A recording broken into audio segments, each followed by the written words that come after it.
Hoje a Francine e o Gustavo ficam constantemente assim, bem juntinhos. Uma vez por dia ela estimula a visão e o tato do filho. Mas eles já ficaram muito tempo longe um do outro. Gustavo passou 170 dias em um hospital, nasceu prematuro.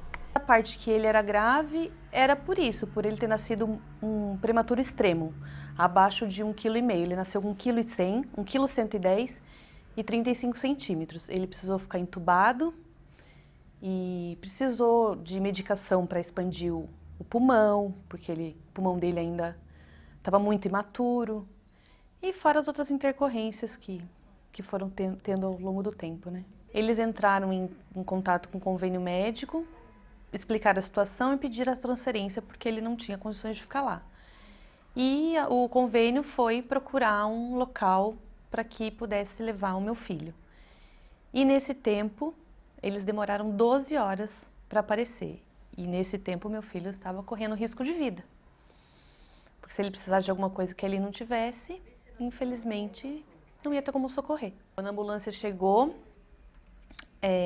a gente notou que os cilindros de oxigênio, que eram indispensáveis para o transporte deles, não estavam completamente cheios e o oxímetro não estava funcionando devidamente.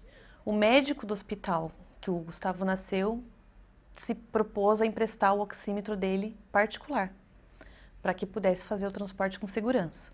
Em um momento tão delicado, a Francine ainda teve que lidar com outro problema, a falta de apoio do plano de saúde. Durante todo o tempo em que o Gustavo ficou internado, ela podia vê-lo apenas 1 hora por dia, no horário de visita, exatamente das 3 às 4 horas da tarde. Para ela, um sofrimento sem tamanho. Eu viajava 150 quilômetros, em torno de 3 horas ida e volta, e com ele eu só podia ficar o tempo de visita, que era 1 hora. Às vezes eu pegava trânsito, ficava com ele meia hora, às vezes 20 minutos, enfim, mas esse era o protocolo do hospital.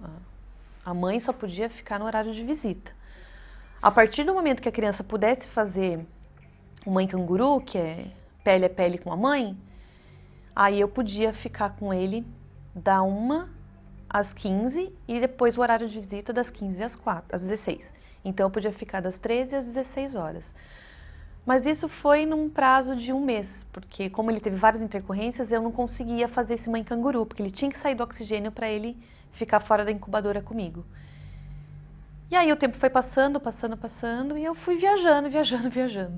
Este advogado especialista em planos de saúde e seguro afirma que nas duas situações enfrentadas pela pedagoga, cabe processo judicial. Isso sem se apurar que se em função desse procedimento já não causou alguma sequela à criança. Excluindo esse fato que dependeria de uma perícia. Agora, só esse fato específico, o dano moral que causou para a família.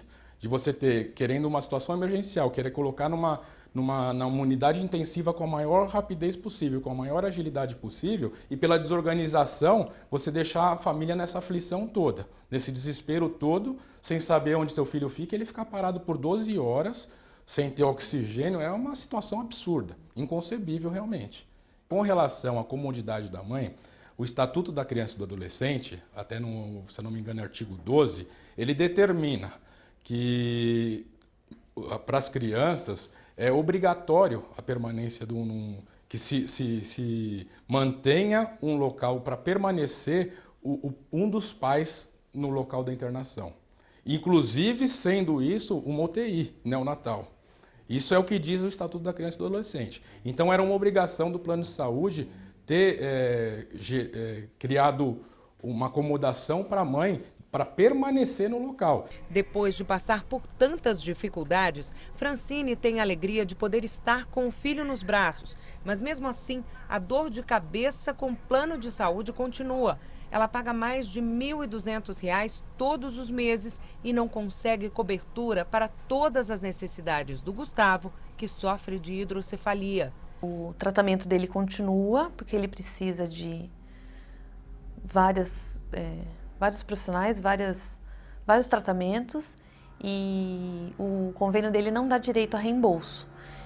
E o convênio também não possui na rede clínicas que tenham o tratamento específico para o caso dele.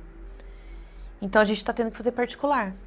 A gente está tendo gastos, mesmo pagando o convênio, a gente não está conseguindo usar porque ele não tem direito a reembolso e eles também não oferecem o tratamento que ele precisa. Mandei até o relatório da médica dizendo o que ele precisa, mandei para a ouvidoria do convênio, eles me responderam dizendo que tinha uma clínica, eu levei meu filho para fazer a avaliação e a clínica não oferece o serviço que ele precisa, o tratamento que ele precisa.